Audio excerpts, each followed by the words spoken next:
Hi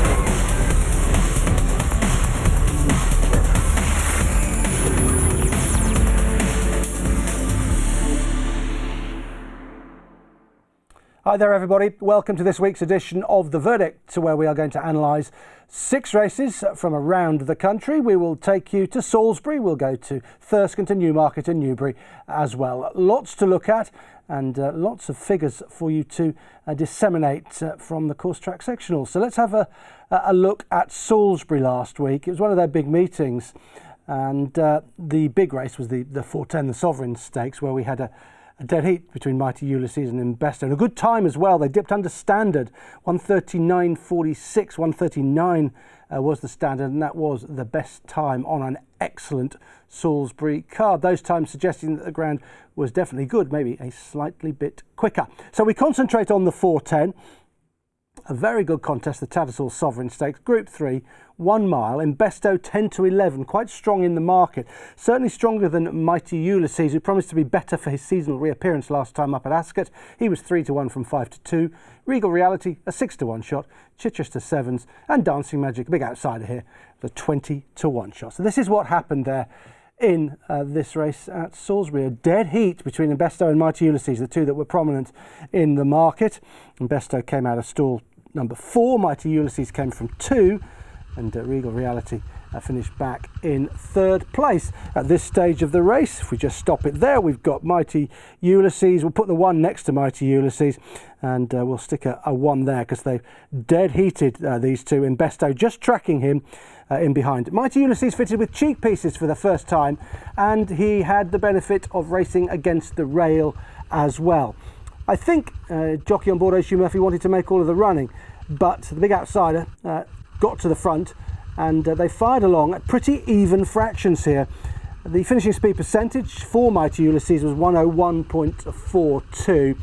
Embesto, who dead heated with him, was 101.76, so there wasn't too much between them. But what that tells us is that we've got a truly run race, evenly run contest, where they picked up in the final 3 furlongs. The slightly unlucky horse is Regal Reality, in behind in the light blue. He's got a big white face. He can fluff the start. He's a bit of a quirky character, but he was on a going day on this particular occasion. He finished off the race really nicely. Now, Mighty Ulysses made his effort against the rail just before Embesto got going. He's going better than Embesto at this stage, and then Mighty Ulysses gets going perhaps just before Embesto, who'd been a little bit keen in the early stages and perhaps didn't find quite as much as he promised to do. Now Mighty Ulysses digs deep in the closing stages, and they both run on really strongly all the way to the line. Embesto, with a 36.65 final 3 furlongs, and Regal Reality were both faster than Mighty Ulysses through those final 3 furlongs, but Mighty Ulysses had the benefit of the rail, and he just got going a little bit before those other 2 horses, and that meant he was able to share the spoils. Do have a look at Regal Reality's figures on the Racing TV website, because he closed with the fastest final 2 furlongs in the light blue, big white face, 12.06 and a 12.75. So he's come home really strongly in this race, as did Embesto, but Mighty Ulysses clings on to gain that dead heat in good fashion. I think the cheek pieces have helped him. I think the rail has helped him too. Embesto, he's a nice horse. He's only been beaten once in his career, when he was well beaten by the scintillating Nostrum at Newmarket. Remember that day when Nostrum was very impressive, and Embesto finished in 2nd place to him that day. So he's a useful colt, very useful. I think it's fair to say that Mighty Ulysses, who has appeared on The Verdict before, his horse has fired some really interesting sectionals in the past, is back, almost back to his very best. Really good race for the Sovereign Stakes at Salisbury last week. From Salisbury we go to Newbury, and we're going to have a look at the performance of Mia Harris in the 3:45 contest. 5 furlongs and 34 yards for 2-year-olds. This produced a good time. It was the best time on the card, 1.79 outside standard for a 5 furlong contest. At those times, by and large suggesting we were certainly dealing with good ground. The King's Gambit race was very steadily run. That's why that race was over 6 seconds outside the Racing Post standard. Same with Al Hagar in the final race. But all in all, pretty good ground for Newbury, and Mia Harris was a visually very impressive winner of this 3:45 contest. Let's have a look at the market. 9-4 from 11-4, so well found in the market. Majestic Beauty 7-2, 4-1 Big Drifter Juniper Berries, Lady Pink Rose 15-2, 9's Tears of a Clown, Beanham was 10s, and Indispensable 11s, 20s and bigger the rest of them there. So let's concentrate on Mia Harris, who came out of stall number 2. Second horse home was Majestic Beauty, who came from stall number 6. And the third horse home was Tears of a Clown, who came from stall number 1. The start's quite important. Mia Harris is described in this race as being held up. Well, yes, that was the case, but also slowly away for me. Just missed it a little bit, and is already a little bit on the back foot, and certainly is in behind horses at this stage. Majestic Beauty is the horse who sets out to make the running. Mia Harris in there. There's the horse that finishes runner-up. Makes the running under Kevin Stott and goes a pretty decent even gallop out in front for a 5 furlong contest. The winner here recorded a finishing speed percentage of 104.18, so Mia Harris managed to come home quite quickly, 4% quicker in the last half of the race than she ran the previous half. So she has finished off well, and I think she's done well from a positional point of view, because the runner-ups in front of her have got a 3 or 4 length advantage, and at this point she's going to get hampered. She's not going to get a run, and she has to take back and then angle out and get going again. But she does run on very strongly to catch a horse who had a definite pace and positional advantage on her in the runner-up, Majestic Beauty. Mia Harris was quickest in the final 3 furlongs. You might expect that as you watch her now begin to surge in the yellow colours. 34.41 for her compared to the runner-up of 34.74. But what really won her the race was a very strong final furlong compared to the rest. 12.02 in that 5th furlong. That's what got her home. The other horses were really slowing and tiring in that final furlong. And whilst, yes, she was quicker in the 2 preceding furlongs than anything else as well, that final furlong sealed the deal for her, and she's done very well to win. Look at the trouble she gets in running. Eventually she gets out, and remember, she's chasing down a horse who's gone quite evenly out in front. The second showing bright speed on the lead and is definitely an improving type. And Mia Harris has done well to run that horse down late on. Certainly value for 2 or 3 lengths more, you would have thought. So what is this form worth? Well, it's not a very strong listed race. Mia Harris, though, is now unbeaten in 2 starts, quite impressive on debut, and is much better than the bare result here. That final furlong was pretty impressive of 12.02, and it suggests that she'll stay a little bit further. 6 furlongs would be no problem looking at this surge that she puts in late on. I think the runner-up is an out-and-out 5 furlong performer, and will be kept to that trip. But this is a nice horse. Another winner for Oisin Murphy, who's going well at the moment. And Mia Harris remains unbeaten in 2. On the same day as that Newbury race that we've just had a look at, Thirsk staged an evening contest, and we're going to have a look at Nazee, who won the 6 o'clock race, which is Division 2 of a 6 furlong contest for 2-year-olds. Division 1 was won by Almada Prince, and you can see straight away that Nazee was quicker, 1:13.70 as opposed to 1:14.03. The times were a little bit on the slow side, weren't there? Quite a few of them over 4 seconds outside standard, so there was definitely some ease in the ground at Thirsk last week. Let's have a look at the market for this then. Rawazi was favourite at 9-4, only Jakarta was 100-30, King's Merchant 4-1, Mudafar was 11-1, Nazee very weak. This is a newcomer for Saeed bin Saror and seemingly not fancied, 11-1 having been 8s. Firing Squad was 12s and backed, and it was 18-1 and bigger the rest. But it was Nazee who got the job done here in quite taking fashion. Stall 11 in the Godolphin Blue got the better of only Jakarta from stall 10, and the wayward Rawazi, who finished back in 3rd place, travelled like the best horse in the race at one point, but was very wayward in the latter stages of the race. And it was Nazee who wins, and she very much knew her job, I think. This was a nice performance on debut, picking up in good style in the closing stages and always travelling strongly towards the 4. And the winner was very dominant throughout the final half of this race. 35.94 for the winner. Now compare that to the runner-up, 36.51. So you compare that final 3 furlongs with the second and indeed with the third in the course track sectionals on the Racing TV website. You can see that Nazee was completely dominant, perhaps aided by racing towards the stand side. Of late at Thirsk, it has been better to be towards the stand side rather than the middle or the far side, certainly on the straight course. And when they raced on the round course, they've been coming across as well. So you've got to factor that into what Nazee did. However, Nazee was fastest through each of the final 4 furlongs. This is impressive. 11.45, 11.47, 11.82 and a tiring 12.64 at the end. So Nazee was totally dominant through those 4 furlongs, and don't often see that in 6 furlong contests from a newcomer. Completely dominant. Look at Rawazi, very wayward, drifting right across the track. Probably travelled best in the race, but didn't want to go straight at all and veered all over the place.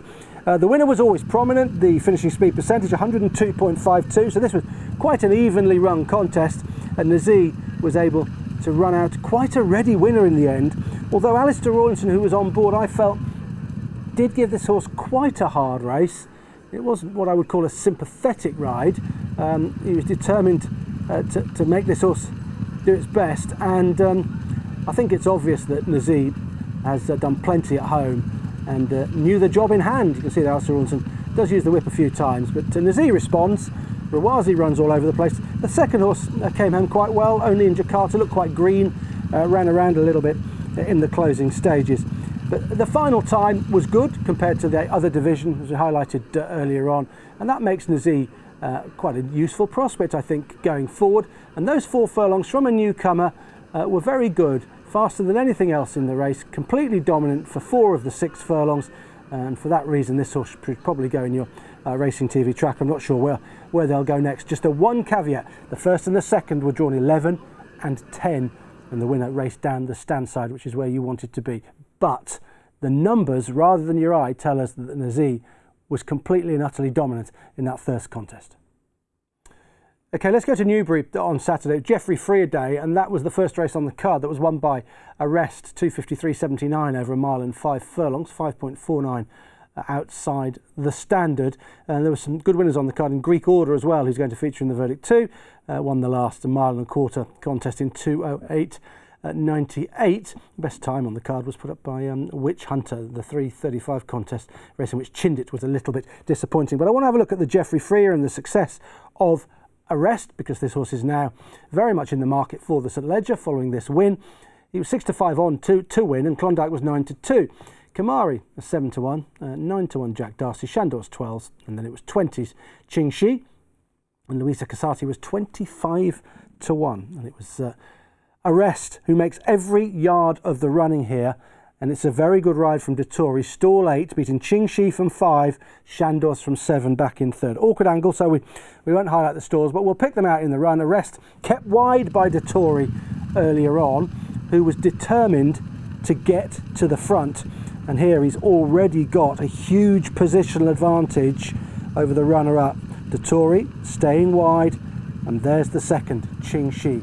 Dropped out on purpose, but with plenty to do.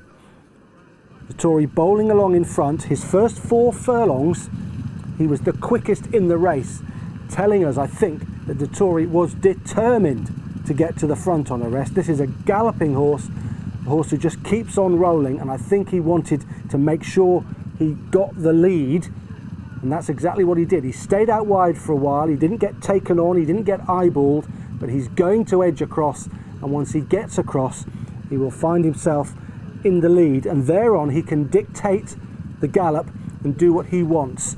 This was, to a degree, a bit of an easy lead win for Arrest. Look at some of the furlongs he did. Furlong 6, 12.75. Furlong 7, 12.52. Furlong 8, 12.89. Dettori is dawdling along out in front, doing exactly what he wants to do, conserving energy in the early part of the race. And inevitably the pace is going to pick up at some point, and that happens in the 10th furlong. Meanwhile, I've got to pick out Ching Shi again. who runs a really eye-catching race according to the course track sectionals, but was very poorly positioned the way this race was run. All the tactical advantage lies with Dettori out in front, dawdling through those 12.75, 12.52 and 12.89 second furlongs. And then when the pace quickens, Qingxi has got plenty on a plate. Miles behind, what, 10 lengths behind at this stage? But the figures tell us that this horse in second deserves a big sectional upgrade. Qingxi, although poorly placed, was fastest through each of the final 4 furlongs. Well, that's impressive, but just had too much to do. Qingxi, the winner, recorded 38.53 for the final 3 furlongs. That's the winner, 38.53. Qingxi, 37.84. But look how much that horse has got to do at this stage, because Dettori has stolen this from the front. He quickened it in the 10th furlong. He went to 11.75 from a furlong that was just around about 13 seconds. So he suddenly quickened it up in the 10th furlong. It got them all off the bridle. It got Qingxi flat-footed out the back. And then this horse runs on quite well in the closing stages. Meanwhile, Arrest, who's a strong galloper, a strong stayer, keeps on rolling out in front under Dettori. And he's got this race in the bag. Indeed, he sealed this race through the first 5 furlongs or so, when he was able to dictate, dominate and do what he wanted. You've got to mark up the second horse in the race. Fastest through each of the last 4 furlongs, but just very poorly placed. And trainer David Simcock will be delighted with that effort. Put that horse in your Racing TV tracker. You probably wouldn't want to miss Qingxi, perhaps down in grade next time up, and in a more strongly run race. Now, as far as the rest is concerned, what are we to make of this horse for the St Leger? Round about a 7-1 mark. There's various prices floating around for this horse at the moment for the Leger. I think his chance in the Leger depends on ground, because I think he's a galloper. I don't think he's a cruise and quickener, although he did fire 1 decent furlong when Dettori asked him to pick the pace up a little bit. So he has got a little bit of a change of gear, but ostensibly he's a stayer. He'll just keep on galloping all day long for you. So if it came up pretty soft at Doncaster for the Leger, and this horse could adopt a prominent position and just keep on rolling out in front, therein I think lies his chance for the Leger. But better ground, where horses around him have got a little bit more speed than him, well, if that happens, he could be in a deal of trouble. Well done, Dettori. That was a classic front-running ride from him. Let's move on to the last race at Newbury on Saturday, mile and a quarter handicap.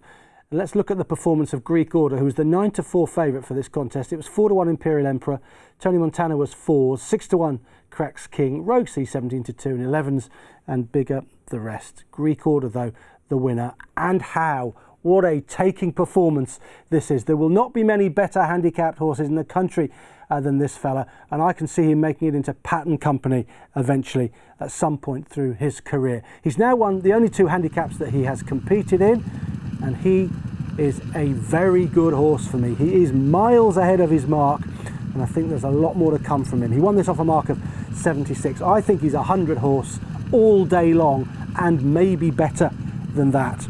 Now, how was this race run? It was very steady, and he was held up a bit keen off this very steady gallop. Indeed, a few of them were keen in behind. He's poorly placed the way the race was run, but yet he finishes off so strongly that he's able to annihilate his rivals despite pulling in the early stages and despite being poorly placed. He came home with a finishing speed percentage of 108.21. Now, that 8.21 above the 100 mark, suggesting he's finished off over 8% quicker in the final 3 furlongs than he ran the rest of the race, is due to him saving energy early on because they've gone steady. They're not using up much petrol, and also his turn of foot. He has got a blinding turn of foot, and he displays it here through the 7th, 8th and 9th furlong. They are still dawdling out there until they turn into the home straight. Now, one small caveat is that he gets towards the stand side. He might have been on slightly better ground than some of his rivals, but I'm not having that being the reason for his success. I just think he's way better than all of those around him. This was his first go at 10 furlongs. He's won it a mile last time up in a handicap. 10 furlongs here, albeit off a bit of a a dawdle was no problem for him at all, for he has lots and lots of speed. Here he comes, a delayed effort towards the stand side, and he fires a 7th furlong of 11.65. He then goes 11.58, and then he goes 11.64. 3 sub-12 second furlongs as soon as he's asked to quicken, and he puts the race to bed in a matter of strides. This is very impressive. The Charltons have got a very well handicapped, progressive individual on their hands, and they must be eyeing up a decent handicap in the autumn with him somewhere. Cambridgeshire perhaps springs to mind, over 9 furlongs. That would definitely suit him, but he'd be okay back at a mile in my book, because those figures that he posted through those 3 furlongs, furlongs 7, 8 and 9, suggest he's got loads and loads of speed. Now, he does have an entry coming up at Newmarket this Friday, so keep an eye out for him. They might want to turn him out and run him again quite quickly. I wouldn't be surprised if they went to the well again with him, and he'll be very hard to beat, you would have thought, if he produces anything like this. Maximilian Caesar finished in 2nd place. He'd been a little bit keen in the early part of the race and wandered around, but ran on for 2nd, and Intricacy was back in 3rd place. But just watch this fella level out and quicken away from his rivals, making a mockery of his mark in the 70s. As I said earlier, he's 100 horse plus for me going forward. He'll end up in Pattern Company as far as I'm concerned, and I think there's an awful lot more to come from him. He's by Kingman out of an Empire Maker mare, lovely pedigree. He's got a lovely way of going about things, and I venture to say, if he'd got a decent gallop to go out there and he hadn't pulled hard early on and he hadn't been at a positional advantage, he'd have won by even further. Okay, let's go from Newbury on Saturday to Newmarket, and these were the winners. Silver Samurai taking the race for Greys. Good time for that particular contest, only 1.92 outside standard. I want to concentrate on the 310 and the performance of Lincoln Legacy. Perhaps you might think this is a surprising one to put into the verdict, because it's a nursery, it's a Class 5 nursery, but I think this is a horse with lots of upside and plenty more to come. Not favourite though, Lady Wolfram was 7-4, 9-4 Expensive Queen, who was well backed, 5's Lincoln Legacy and 6-1, and bigger the rest. But it was Lincoln Legacy who gets the job done here, and did so from stall number 5. Second home was the well-backed Expensive Queen, who came out of stall at number 4. And third home was Lady Wolfram, who came from stall number 6. And perhaps is a little bit unlucky in the run, gets hampered, but I don't think it made the difference between finishing third and winning, that's for sure. Now, the interesting point to make about Lincoln Legacy, who is dropped out virtually last at this stage, she, in her previous contests, has been ridden prominently. Indeed, she's led in previous contests. So this was a definite change of tactics from the Johnston team. Decided to drop her out and give her a chance. And I think it's brought about a real bit of improvement from her. And she surges through in the closing stages to win this off a mark of 76 and post some quite impressive figures. Now, the race was run at a moderate gallop, 104.43. the finishing speed percentage, so she's finished off just over 4% quicker in the final 3 furlongs than she ran the rest of the race. So she's at a bit of a positional disadvantage. She's just nudged along at this point, but it's her finishing effort that really impressed me. She's not going to get through there. Look at Lady Wolfram, you might as well keep an eye on her. She gets hampered in there. She doesn't get the best of runs through. She just consistently gets denied a run. Here comes Lincoln Legacy towards the outside, and now she's pulled out and she's got daylight. She quickens up quite impressively.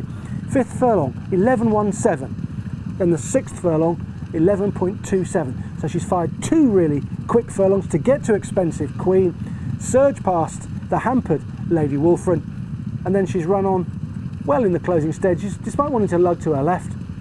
And look, she's only nudged out hands and heels late on. She's flicking her ears backwards and forwards. She's done that very well, and she was the only horse to dip under 13 seconds through that final furlong. She went 12.95, and that's whilst being eased down. So I think she's quite a bit better than her mark now that she's given a chance in her races, and she's got a good turn of foot, so I'm sure they'll ride her this way from now on in. Her final 3 furlongs was pretty good, 35.4. The runner-up was 35.88, so she was quite dominant in the closing stages. of this particular contest. And I just thought it was down to the change of tactics, and I think Connections will now realise that she's got a real smart turn of foot, and you need to conserve her energy and let her fire that turn of foot in the closing stages of the race. She's entered in a nursery at York this week on Thursday, so it'll be interesting to see whether they give that a crack. They might do, because I think she's won this quite comfortably. I don't think she'll have taken much out of herself. She's quite a big, substantial filly as well. There could be a little bit more to come from Lincoln Legacy. I think they've found the key to her, and those furlongs that she fired, the 5th and the 6th of 11.17 and 11.27, they were pretty good. If you look at the rest of the sectionals on the card on the Racing TV website, there's not too much better than that throughout that card on Saturday. So that's the verdict for this week. I hope you enjoyed looking back at some of the performances. Brilliant from Dettori on Arrest in the Geoffrey Freer. He stole that. Ching Shi was definitely an eye-catcher as far as the figures were concerned, back in second place. Down in grade perhaps for that horse. Put that one in your Racing TV tracker. And the horse that really impressed me most this week was Greek Order, who won at Newbury as he liked, quickening up off a moderate gallop from the back of the field, having been keen, surging past his rivals and winning going away. Look out for him perhaps this Friday at Newmarket, and indeed thereafter. A big handicap somewhere down the line, possibly this autumn. Thanks very much indeed for your company this week. Verdict Extra, that will be on the website for you tomorrow. A few more horses for you to keep an eye on there that have run throughout this week. And I'll be back next week. See you then. Bye-bye.